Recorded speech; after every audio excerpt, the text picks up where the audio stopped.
welcome to another exciting episode of Riding Through the Unknown. I'm your host, Michael, and tonight I have a guest with me that I'm sure honestly needs no introduction, but I'm going to let her give one anyway.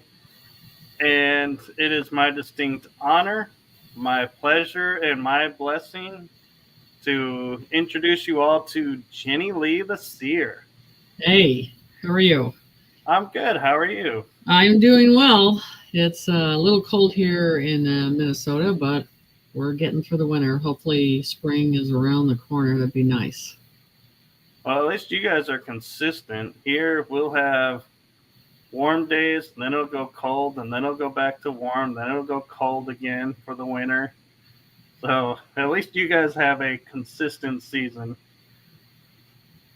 Yeah, it's not too bad. I think actually this winter has been very light for snow. Very Really? light. Yeah. Very light for snow. So it's been a different process here for that. So yeah. Well, Colleen Thompson says, "Hello, Miss Jenny." Hey, Colleen.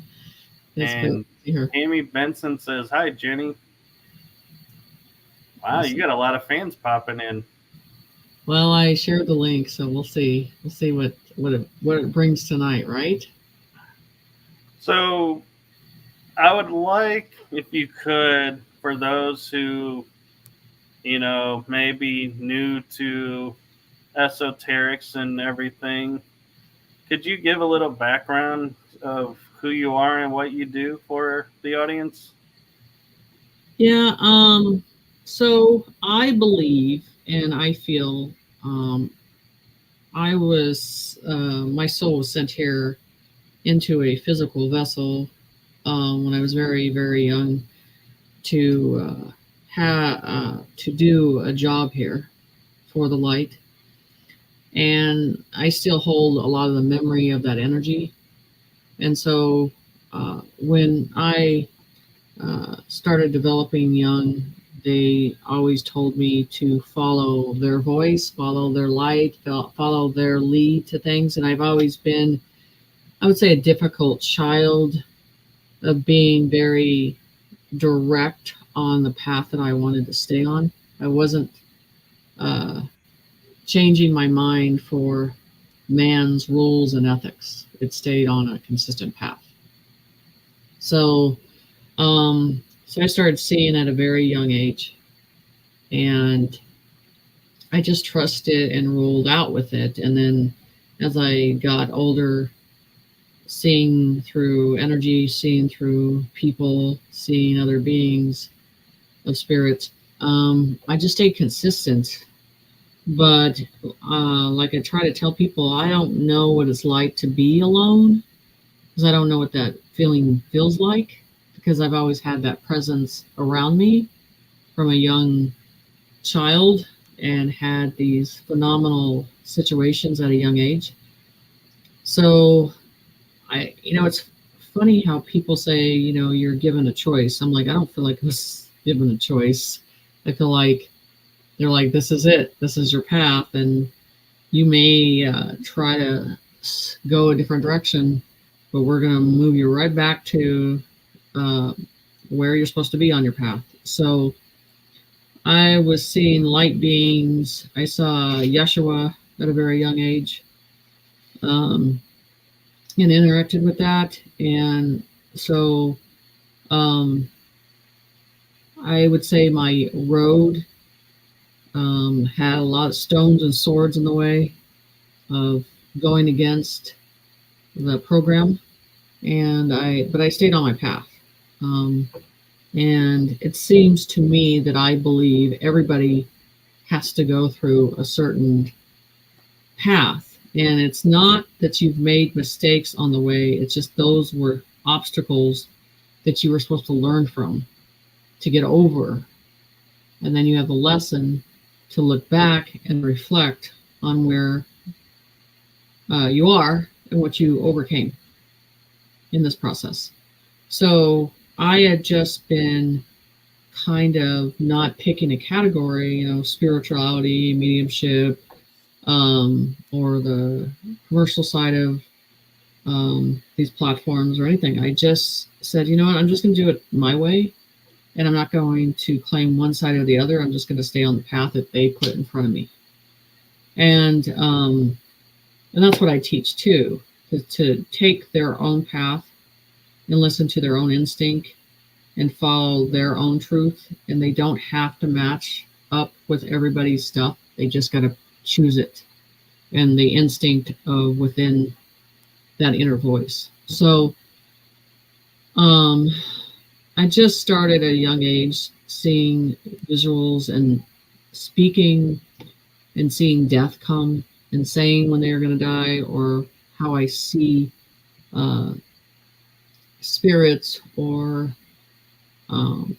like at a very young age, like I said, I had no one around me to explain things. So as a young child, I buried dolls that my mom would buy me and just bury them in the ground, because I felt like that was a way to help the spirits move on. I was looking for some kind of understanding.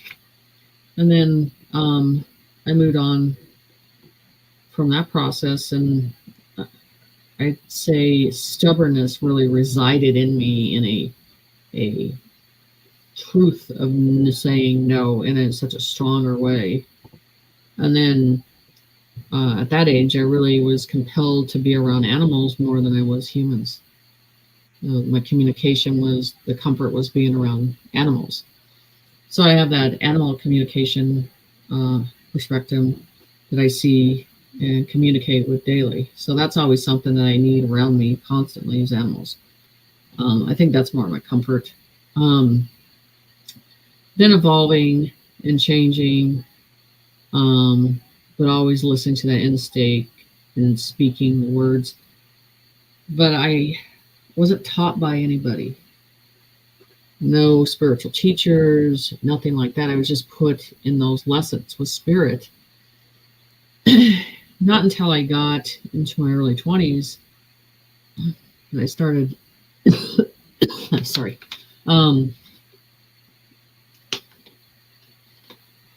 Saying what I said, what I see in a group setting, and then around, I guess, a spiritual group, and then saying what I was seeing, and then that made them feel uncomfortable because I was seeing through the vessel. And at that time, I realized that it was more of a, in some of these processes, more to entertain than it is to be honest about it. So I couldn't take that route. So I just kept seeing what I needed to see, saying what I needed to say. And then I started getting into images of drawing things out, writing things out. And then it really threw me into missing persons, just like a ton of bricks. And when we get into these, because I'm a physical medium, when you channel through,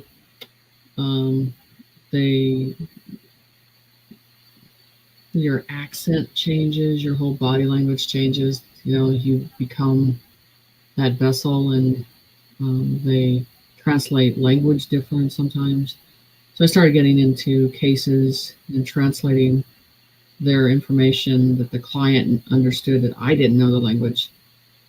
And it led to a lot of cases of information by detail. And then it just, the documentation started following all this. I think with seers, mediums, we're always in this process in a different conscience of always listening and always having this conversation in our head with spirit. And then sometimes you're in a public process of around people, and you're just saying it, just saying what you're feeling, what you're saying, what you're getting. And people around you start to react to that when they see it comes to light, or it comes to present time and day. And I was talking about stuff that I was seeing with cases and people missing, and then they would show up in the paper the way I described it. So, like, again, I don't think some of us have a choice to deny this process. We're just shown this information. So it's just been consistent on my own path, and then evolving into artifacts and wills and trying to find stuff on properties, locations. And I think the difference, what I tell people with me, is the moment that spirit communicates its information, I trust it at the millisecond. It never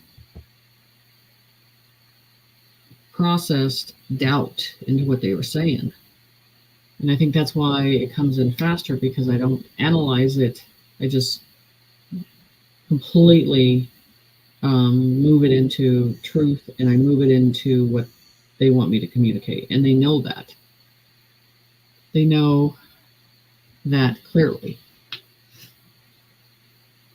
So, yeah, so it's a process. So I'm curious, and you've probably been asked this a lot, but you say that you've had this gift since you were really young and growing up. So how did you, you mentioned burying the dolls to help the spirits, but how did did something happen to you as a little kid that it triggered this, or did it just was always there?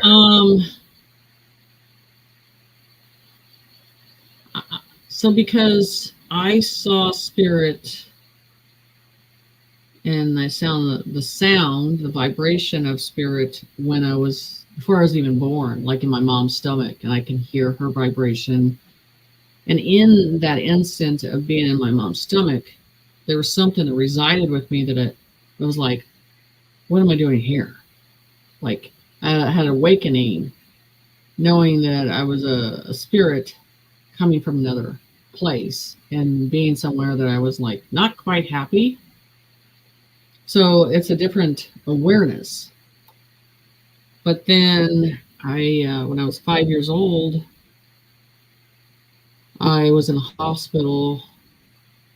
I split my leg open pretty bad, and in this other area, like behind me, I can hear the spirits telling me that this young baby was only like 3 years younger than me, was going to pass on, and it was dying, and what happened to it.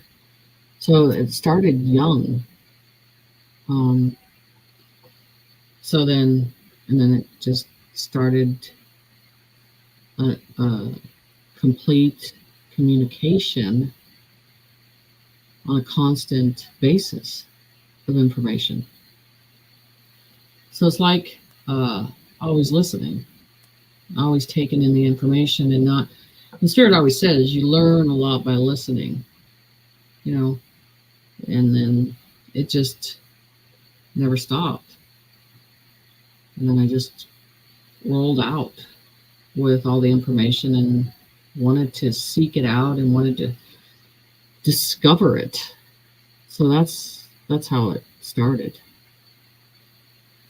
So I'm curious, did you have anyone you could talk to about it, or you just... No, nobody. And I think it really came when I was in my teens, and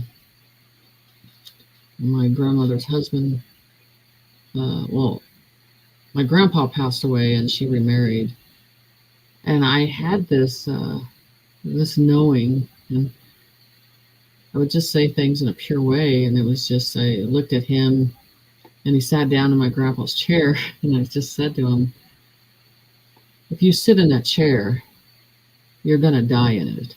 Like in just a 10-year-old, like so severe, so direct that, he's like, oh, I don't like you. He died in the chair. And so it just, it got uncomfortable. My mom preferred me not to go to church after me saying these things, and she couldn't. They did testing in it. I was probably 5, 6. They had all these wires over my head. They wanted to figure out what was going on, and even in that process, when I went to Denver and they wanted to just check all my brain waves and see what was going on in activity, I saw spirit in the room, and they're saying, "You're not going to go to sleep because they're not going to get the information that they seek. So we need you to stay awake." And I did. I never went to sleep. Never got it. So there was all these unusual situations. Well, that's amazing. And it seems like they did you a favor, like, because I was raised out of the dogma, so I don't have all that to erase and deal with. And it seems like they kind of did the same thing for you with your mom's version of, yeah, we're not taking you to church. Kind of like you were spared as well from being indoctrinated with all the dogma. Well, they were trying. I mean, I was raised a Quaker. They call it the Friends Church, and I just didn't buy into it. I was like, no, I'm not doing it. Not. I just didn't. I didn't sense it. I didn't feel. I'm going to tell you, at a young age, when I would see a picture of the white Jesus, I was like, that's not Jesus. I didn't buy it at a young age. Like, that's not him. So I came in like analyzing everything and wanting this energy that just guides you to the trueness of things.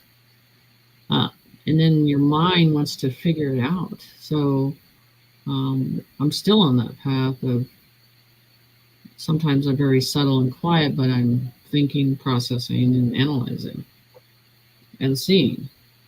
So that's the way it kind of works for me. So I'm curious, because you mentioned predictions and that you have some and that you do all that. So when did you start realizing, one, that you could do predictions, and two, when did you figure out, okay, Spirit's now telling me now's the time to go public with these predictions. Let's start putting them out live. That was defiance. It was, even on mediumship, I defied doing what they wanted me to do. I'm like, no, I don't want to do that. You just have this argument going on, and I was when you have those aha moments that you speak it, say it, and then you see it come to life. So early 20s, and then you got into my 30s, and then 40s really hit even harder, where it just rolled over even harder. And then I think all of a sudden I started doing drawings and describing and how they look, and then getting involved in cases and the environment of the cases and how everything looks. I look at things. You see remote viewers, they talk and they look at things from a distance. If they see a water tower, they see a water tower. For remote viewing, they showed me to look at things in perceptions of levels. And you need to look at the water tower, but you need to look at the bolts and the rust on the water tower from a different view of remote viewing. So I looked at it different. I wanted the details, and that's how a lot of cases that I've worked on, I looked at details. So everything with this in details of the fine lines, the smells, the scents, were, I felt, important. So as that evolved in the 30s, when I was in the 30s and 40s, it just got stronger. And the more I did, the more I saw. It's like opening a door that I tell people you can't shut once the door's open. Right. Because the information is there and you can't shut it. So, and I've done cases that do remote viewing that actually led to the locations of where the body's at, the environment. And then I got into another step, which was the descriptions of how the suspects look before it's even released to the public, or I just stay in that information first. I don't analyze documentation with what the public says it is. I go by what spirit says it is first, and it's just rolled out from there. And so I wanted to do it, but I wanted to make sure I was going to be right on this and not waste people's time and effort. So spirit know I needed the verification. And then predictions is just this constant conversation, constant nourishment of information. It's like a relationship that I have with a constant being that gives you the information. It's nonstop. That makes sense. And I was thinking about as you were talking about, taking it to the one level deeper to where you're seeing the screws and bolts. And I was thinking, like, yeah, if you're in a city or an area that has, say, 4 water towers, and you're like, well, yeah, it's a water tower. They're like, well, great. That narrows it down to 4 places. Yeah. But if you go, well, the water tower has like rust buildup on these nuts and bolts over here, they may be like, well, there's only one water tower that hasn't been freshly painted that could possibly have rust. And so it's like you just totally narrowed down the search from 4 places to the place. Right. Yeah, so like when I do world prediction stuff, there's a struggle sometimes in how they translate, because a lot of sometimes the way I do it, people find very confusing, but I don't change the words or how they download it. I just expect eventually how it's downloaded will be presented and people will understand it. So just use an example is because it was just the past 2 days, and I just want to use this example because it's easier to explain it this way. So I did something a year ago, bridges and buildings, the falling, that's going to be dismantled, and then 2 days ago, right, or a day ago, they sent that one. Yeah, that's when I did February 2023. That bridge. And then 2 days ago, people, it's not that I'm out looking for the verification, people show me, or they send it to me and like, this has been verified. And then I've done the California, I warned people about that for 3 or 4 years. And then we were in a consistent pattern of it deteriorating in the ground and the storms and where it's located. That's all on Instagram. So it's just a constant communication.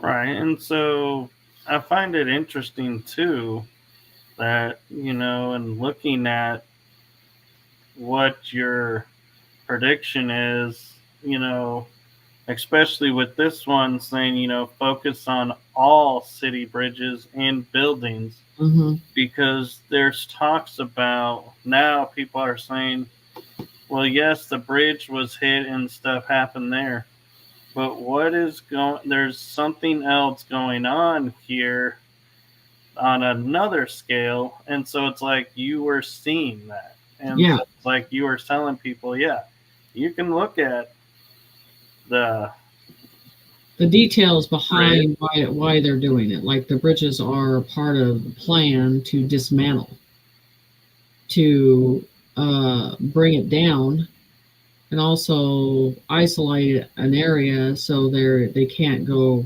back and forth for a certain time, because we're going to push an isolation in the inner cities so they can filter the dark cabal, negative ones, and trap them like a rat in the cities. And that's the whole thing. You've already seen it at the White House. They isolated, they put the fence around it, they put guards on it. You're going to see white tents, white buses. That's why I talked about these white buses 3 years ago. And I've talked about it for a long time, and now they're everywhere. So we're going to go into a process that you're starting to see: isolated areas, the military fencing up, white tents up, white vehicles, rented vehicles, whatever you want to call it, and they're venting people, getting their information and deciding where they need to go out from there. So you're going to see more of it. It's going to happen more and more. All right, I'm just wanting to, as we're talking about the white buses, switch to a bigger view. I figured out. Yeah. Yeah. So then, in the inner cities, the helicopters, and the black little thing on the side is actually a white tent, and then the white buses. It's all part of the process to contain, get information, filter, and then go from there, and then decide from there what they're going to do with them.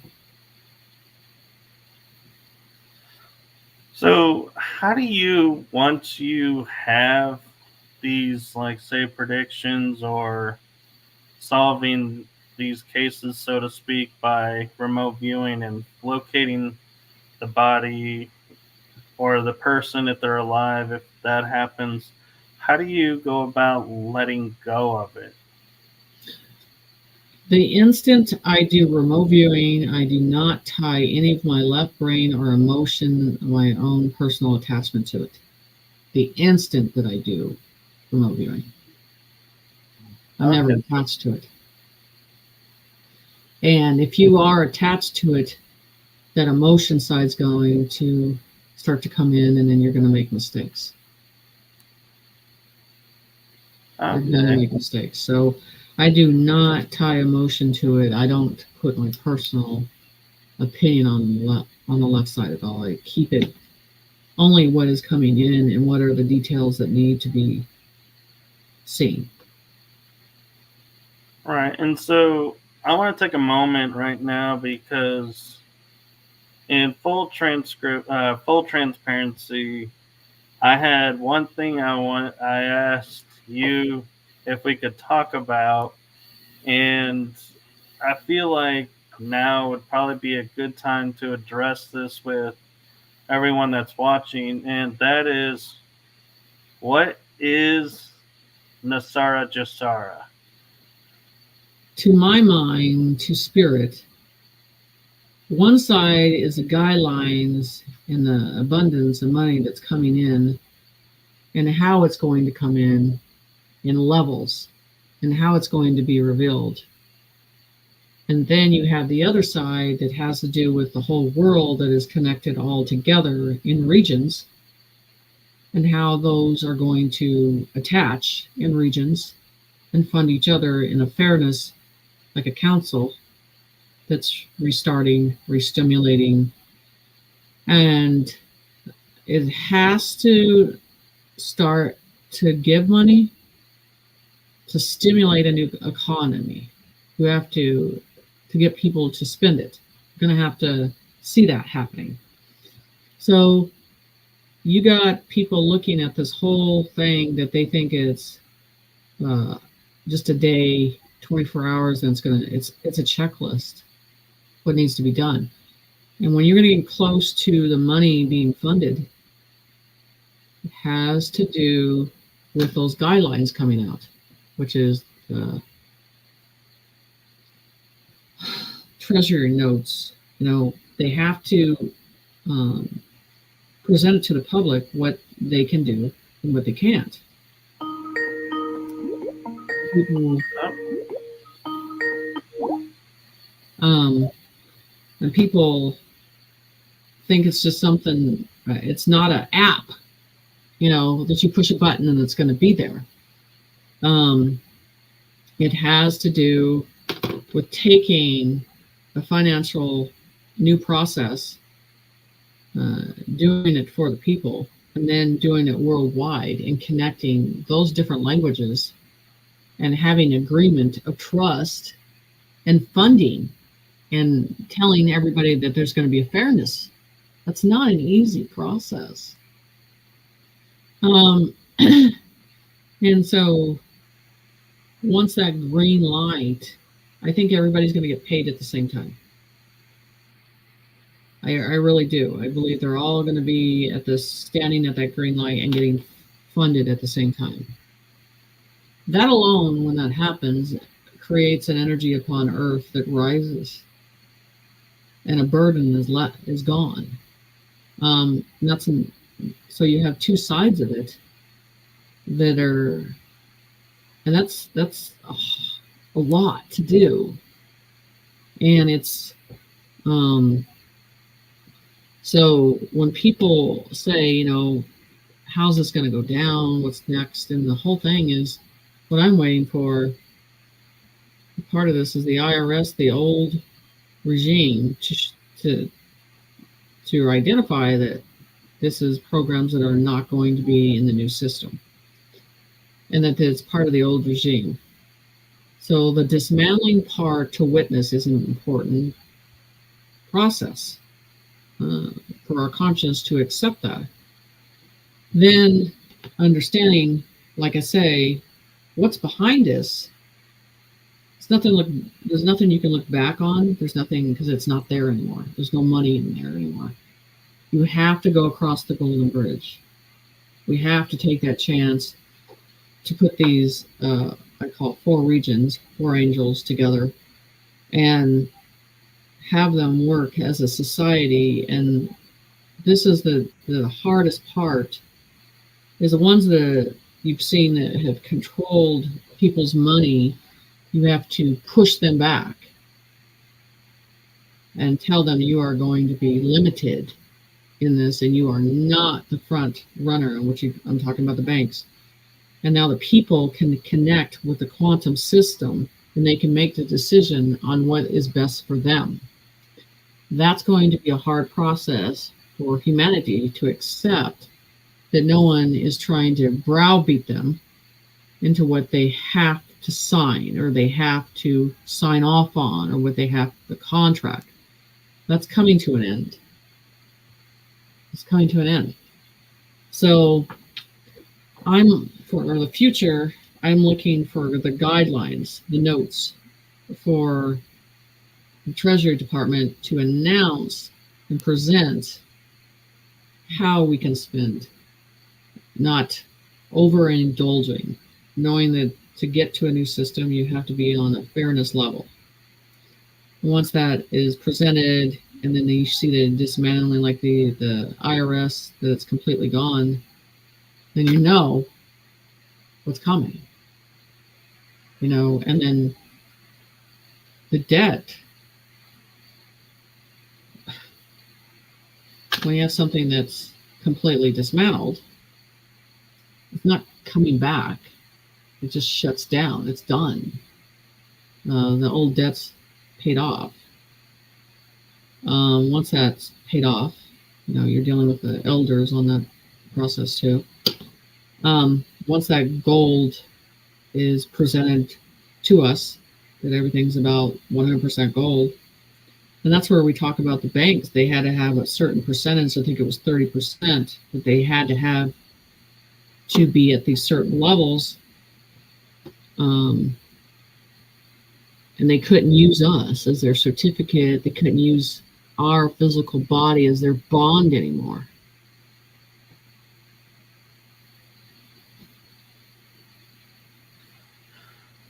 So I kind of agree with Teresa de la Vega on this. Is so ready, cannot wait to utilize the gifts, talents, wisdom, etc. for the best, highest good of all involved. Been in the waiting room long enough, and that's one of the things too that I feel like, it's like a carrot that's been dangled in front of us. Exactly. That people are like starting to take the opinion of, is it ever going to happen? And I think they're losing faith in it. They are. You know why? Because there's no communication. There's no communication.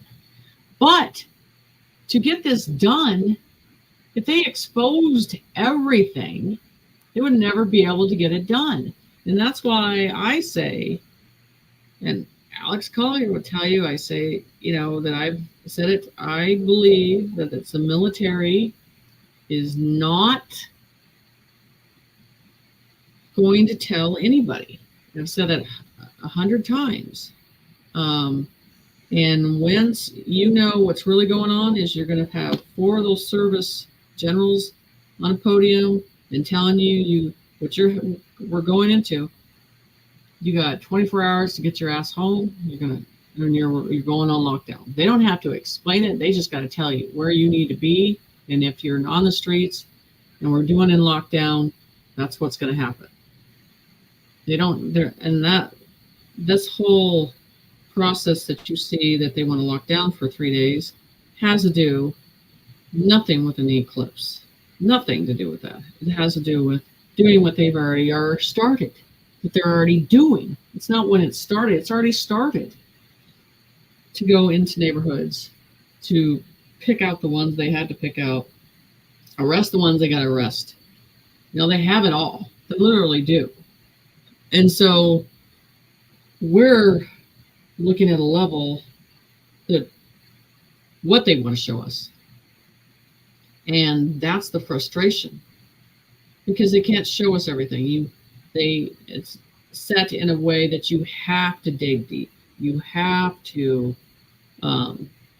look at things in a different way, because we're at the edge where everybody's frustrated and they're holding on, and they're at the different edge. People are like, I can't go much farther, and I would say the council knows this. But you have to look at when this started and what they threatened you and told you where you're going to be at this time. And you're not. You're at a point, you're not confined, you're not in some camps, you made it through. So we've made it this far. And this is a very irritating phase in a very process that we just want to push it over. But the last part of everything that's going on, those critical details are so important. And so what they were talking about, which I listened spiritually about these contracts being signed and everybody agreeing, because it does have to be an agreement. It also has to be an agreement of no wars. And everybody's all about, so I use Trump and I call him the shepherd. He is the peacekeeper, and he's also the ambassador of that money. That's because he earned the position through what he's done, what he's shown each of those 4 regions, what he can do. It's not, they have to, they had to see it. They had to trust it, and that's where we're at. And so, so we're at the verge of the end. We just can't stand it anymore. We can't stand the energy. We can't stand how far it can go, where we're at. This is like, we're at a phase, the chalkboards syndrome right now. We're so irritated. We're so irritable. We're so over it. And we're just like, just shut it down. But the thing is, when that does happen, that river is going to turn into a wave of futuristic process going to go fast. And they're not going to be able to keep up. And then all the details of information that has to come out and all the videos that have to be shown. So I'm looking at people going, be careful what you ask for because it's coming. And then when you're going to have to take it in dosages because it's going to hit hard. And now you can feel that energy changing. You can feel that door opening. And I think the biggest process is when you saw the fake king put down, removed. And that's checkmate. So everything from here out is about dismantle. And making sure all the lights are aligned. Everything's ready to go in the green light. And we're here very irritated and very annoyed and just holding up everything. And we're just ready to all go, let it go. That's the frustrating part. And I kind of can't help but wonder, talking about like the deep state being cornered, are they making this process be somewhat dragged out so that we will sit there and start looking at it, analyzing it, yes. And therefore they win. And so how much, we always say all needs to be in line with it, but is it that all needs to be aligned for it to start? Or no, there's a certain percentage that's awake, but there's a certain percentage, as I've said this, are not going to wake up. What they're going to do is they're going to follow the ants that go start leading in a direction. They're not independent thinkers, they're just followers. And then they're going to shift with the followers turning that direction. There's a certain percentage of mindset that's not free thinkers. They don't take the risk. Yeah, because I hear a lot of people who are talking about, and the reason I ask that is a lot of disclosure people are saying, yeah, we're needing people to wake up so this can happen. And a lot of people I've been hearing that, are like awake are like, how many more people do we need to wake up? Why I don't think it's at that stage anymore. So I'm glad to hear that, because I don't think it's at that stage. I think we're already past that. You're at the process right now that it's a denial because these ones that are in the program, they can only trust what they've been programmed to trust. Do you understand? Yes. You're putting an idea that is not in their concept, and it's too much for them. And those are that army of ants that's just going to change and follow everybody else.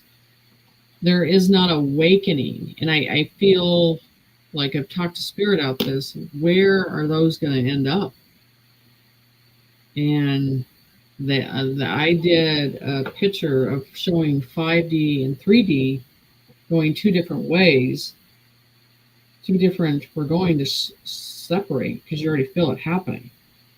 And the separation that you're getting with this process is the fact that they're choosing a different path. They will not be able to see what the 5D people can see. They're dormanted, and they are choosing that path. And the Spirit said this to me a long time ago. There's 3 levels of understanding, and that lower level of understanding is not going to make it.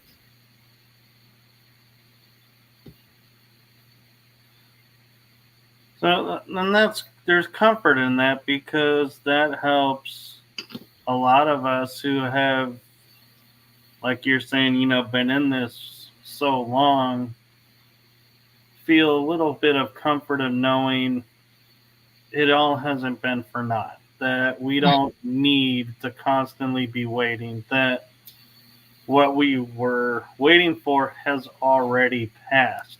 Now Right. we're in the next stage. And so that gives us hope of going, okay, so if we're in the next stage, that's this stage, now I get, okay, so we're a major step closer. Now I have new thought, new goal, and it's kind of, I think, is in a way is reinvigorating the hope in the process. And so it's like, yeah, this is the way that we're gonna overcome what the deep state is trying to do and dragging it out, because we're gonna be like, hey, you can make it 6 months, you can make it a year. We know it's coming. You can't Right. stop it.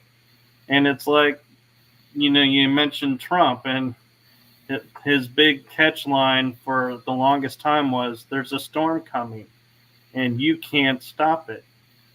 And it feels like that's the stage we're in now. Is It is. we've prepared for the storm, now we're ready for the storm. Right. Right. But the thing is, you are going to see the minute the storm comes, these people also that want it will be complaining because they're not going to have their TV, they're not going to have their internet, they're not going to have their cell phone for a couple days. And then you got these parents of these children that they have brought them up on iPhones and entertaining them. Because there's that dismantling, dysfunctioning stage that's going to hit. So that's going to put a shockwave through the system. I'm telling you, the military is expecting this. Right. You pull the program cord, they don't have a phone to look at and tell them what they need to do and function and what they need to be looking at.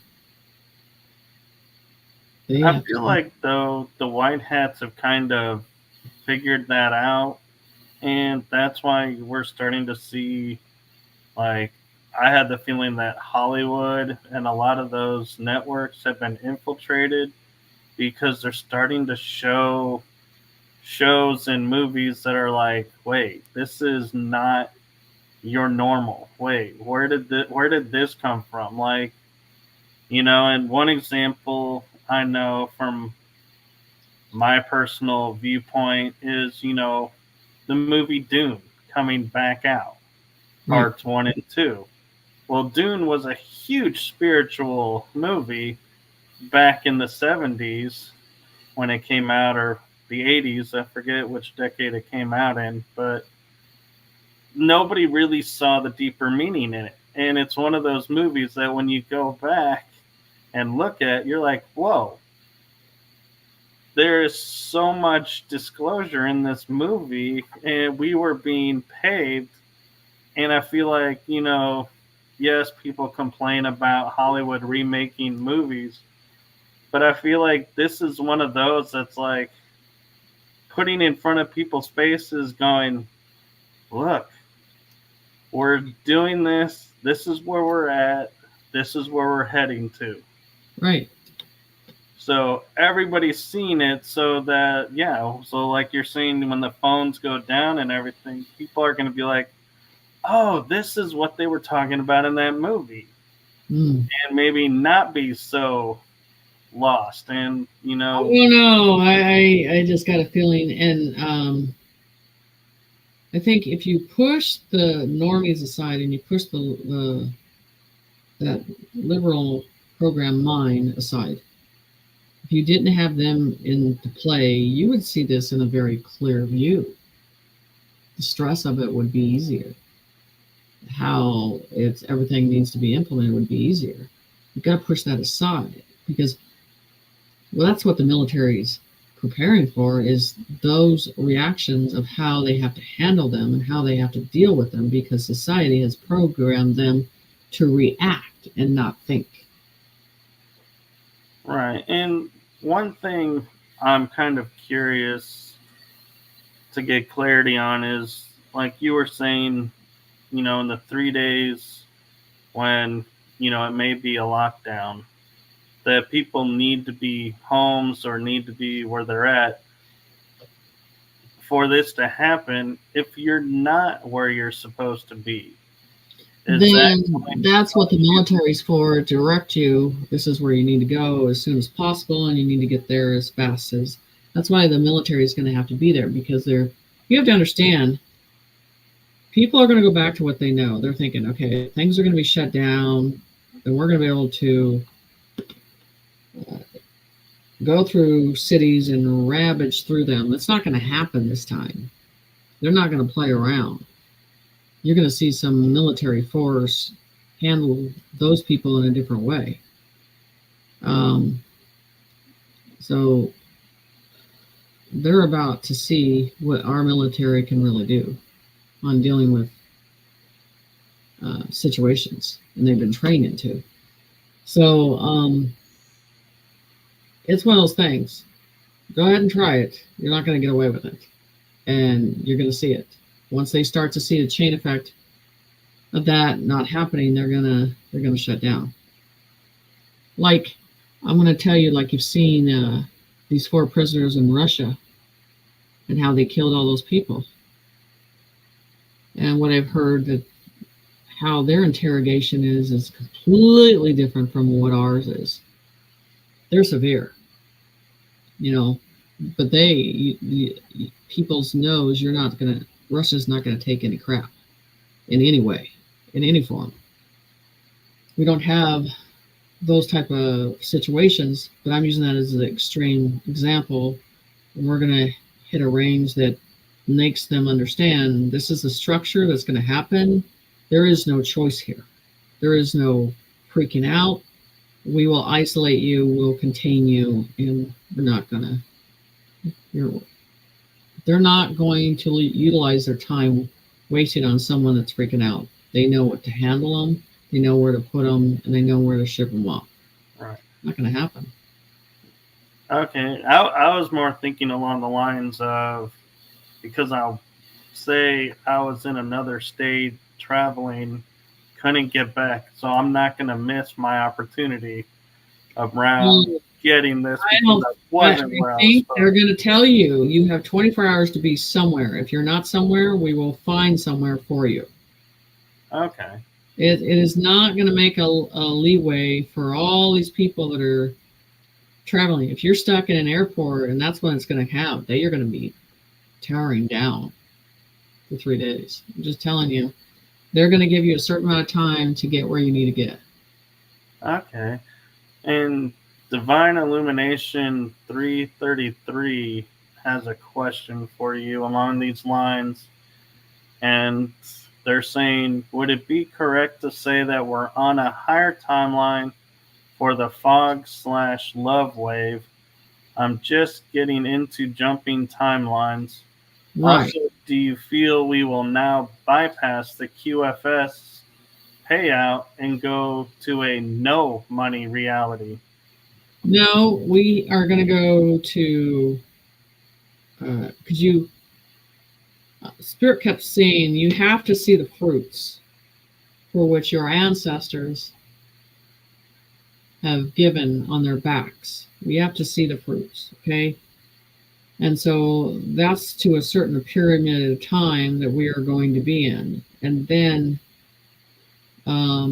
making a choice when we go into the 5D, because I don't think we're in the 5D.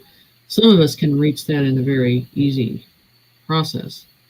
But this is where this past weekend, I told people, you're feeling that buzzing in the ear. I keep talking about the voice that is connected to Creator, that we're all going to be aligned to hear this. There's a movement on your head. There's a buzz in the back of the ear. It's not hearing here, it's hearing in the back. That comes aligned. That is what is connected to Creator. That is what the negative hate. that is that whole connection within seconds that's created, that is connected to Creator, that resides within us. That is what they've avoided us to be in line with.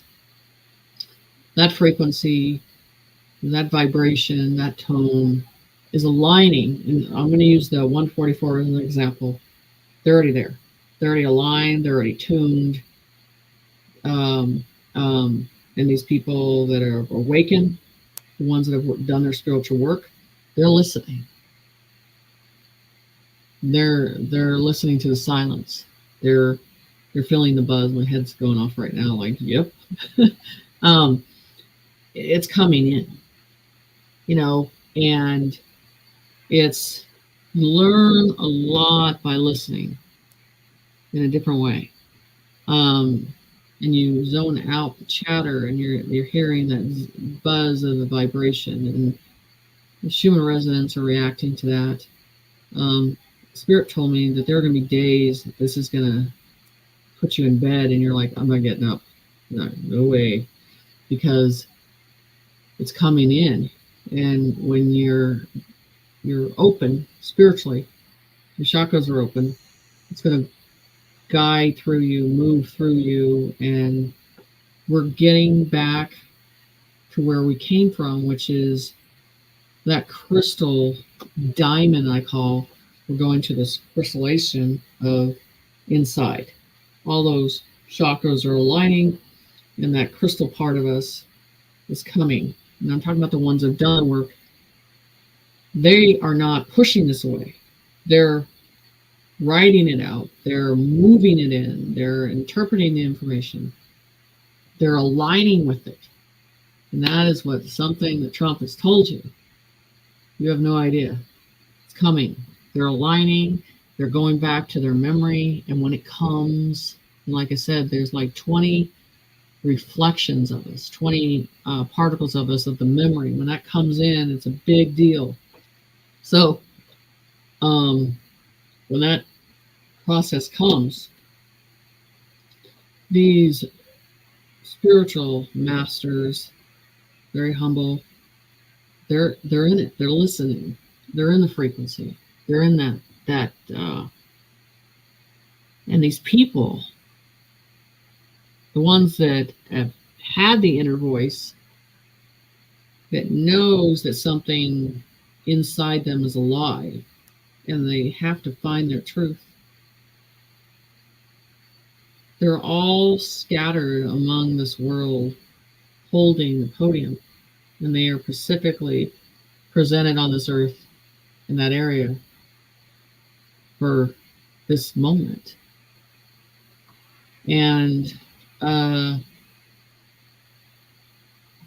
so it's a calling. It's Okay. online. Yeah. I just noticed we're approaching the hour, so there's a couple more questions, and I have a question as well. Sure. Do you have time to go longer, or do you need to somewhere? Yeah, I can go about 15 more minutes. Yeah. Okay. So one thing is Divine Illumination 333 said, perfect, thank you. I've cleared a lot on ancestral trauma. My grandpa and dad would have been so excited to see this really come to life in honor of them. Right. And my question is, you talk about a ringing in the ear, hearing the buzzing. And I have a couple of devices that I have that are quantum healing devices. And one thing I've noticed is, when you breathe in, like kind of like a hiccup or a short breathe in, my ear on this ear has like a tone where I'll think, oh, somebody just sent me something on a notification, but there's no notification. And it's real subtle. Yes, it is. Is that? Yes. What? Okay. That is that. It's the knowing. And when last Saturday, I felt it like go up my neck, and my ear and the back of my ear was just like this, boom, boom, boom. And then my head, and it was just on the right side, you can feel this vibration. Because when this is coming in, the ones that are awakened and are listening, they're writing this out. They're not resisting it. You got the ones that are not awake, they're like magnets, and this is dormanted, and it's not even in their scope. You understand? Right. So it's a resistance. And that's why you see them more frustrated, more annoyed, and they're submerging themselves in the old program. That old program is falling apart, and they're trying to hold on to it and make it function and work, and it's not doing it. And then you got these people that are alert and aware, and they're writing it out. And they're not even upset about writing it out. They're just they don't even care. They're just like, I just gotta follow what I need to do. I gotta listen. They're not in a fear process anymore of this. They want it to get to the next level of this crystalline process. That's what's happening. And there's an inner language when this comes online that is connected to that spiritual system, that whole inner language. And people like, how? And Spirit always says English is not the spiritual language. It is a sound, it's a vibration, it's a tone, it's a knowing that is coming in, and you're accepting. All right. And Teresa de la Vega has an interesting question for you, going back about the fog. And she says, will the fog have a soft, warm feeling to it? I've had experiences with soft, warm, amazing cloud of heat, no color though. Yeah, it's a comforting warmness. And it's a subtle movement of slow motion, and it coming in a gentle. If there's a gentleness with it, that's what I would describe it. There's such a gentleness to it. But also, I think you're going back to the memory, and your soul's remembering that this is something to open up to, not put in fear again. And so I'm curious with, going through this and everything, those that are awake, like you're saying, will be able to adjust and adapt to it and ride through it as they choose to. Is there anything we can do for those who maybe, like you were saying, are struggling and are not as awake yet, to where we can say, kind of help them? Or is it better The only thing that I can tell you what you can do with that is when they are looking severely confused, and it's almost like a program that they can't understand. All you can do in a gentle way, when you see that massive confusion, you go, listen, I can help you, but you're going to have to listen and accept the information that I'm giving you. Because that's the time, and that's why some of these are podiums of light that have that. And that's the time. That is to do with that crowd shifting and moving, just like animals do. Like buffalo, they follow and they go up the hillside. So those leaders, they're holding the podium of lights. And I gotta tell you, the leaders that are holding podium lights, they're tired. They got wounds in their back. They're exhausted.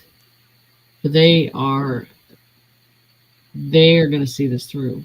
They are determined. They've gotten to this point, and they're not stopping until it's done. And they'll feel completely completed in a soul way of knowing they made it. They did what they were supposed to do. That's important to them, to see it come because they know they came in this world and they did what they were supposed to do, and they'll feel honored and complete at that time. That's what you see, this defiance of these ones that are holding the podium of light, because they're not going to feel satisfied until it's done. So I'm curious, with there being a lot of hybrids around now, and when I was talking hybrids, I mean like people awakening to their star side or, spiritual side. Is there something we can do to like send energy or anything to the four, to, like you're saying, that are feeling the wounds on their back, to say, hey, we're here, we're supporting you, let me heal and work on that? And the thing is, I always tell people, even if you deal with a conflict, a problem, or an issue, where you need to present that and how you need to send it is just purely sending light in that direction. Pure light, pure goodness, pure intentions of helping them. And it's like a circuit board. Once you do that, it rejuvenates that energy in a very global situation.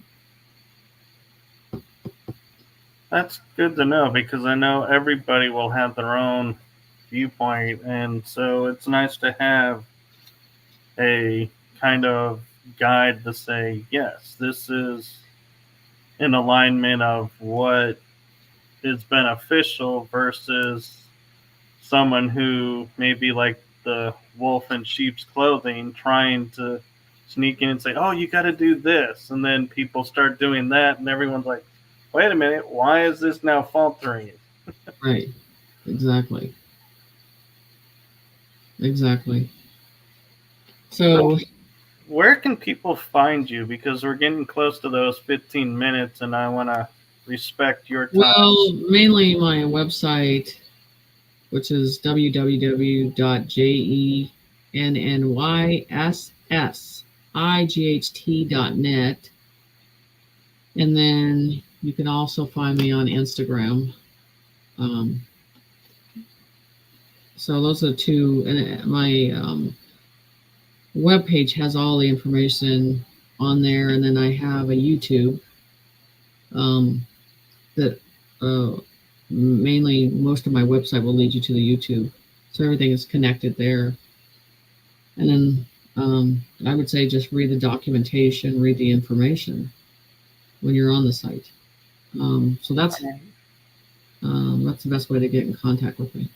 And for everyone watching the show, if you go to the description of this, you will find all the links she mentioned already there. So they've been there from the get-go. So I was happy to share that so that people can find you. And before we sign out, one thing that I'm finding I get a lot out of is with the guests. I like to ask one question. What is a little nugget from your journey of what you've gone through that you would like to leave with people?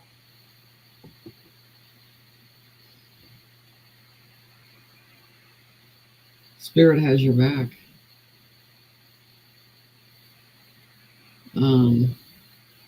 Spirit has your back. Your soul comes in with them and it leaves with them. They're the first thing that comes with you and the last thing they'll leave. So, and to lean on that and communicate with that and trust that. Trust the light that resides within you. That is beautiful, and I gotta say I'm impressed, because when you your first answer with just Spirit has your back, I was like, that pretty much just says it. It's like it's there. It's like that's it. And then as you're expounding, I'm like, wow, you actually found a way to expound on that. I was thinking that was finite. That's it. And so thank you for that. Yeah, you're welcome. Oh, and Gaia Love One says heart. Tammy Benson says never give up. Ren Rose says beautiful. And so we're going to sign out now and say good night to everyone, wherever you are in the world. Thank you for watching. Thank you, Jenny Lee, for trusting in me and coming on the show. I truly appreciate it. You're welcome. Thank you to everyone that's watching and in the chat room. And so my little want for all of you that's watching this, whether it's tonight, tomorrow, whenever, make it a beautiful day. Trust in yourself. Take to heart, like Jenny Lee says, Spirit has your back. So live your life with joy and happiness and fill it with love. Good night, everyone. Good night. Stay in the light. Stay in the light. That's beautiful.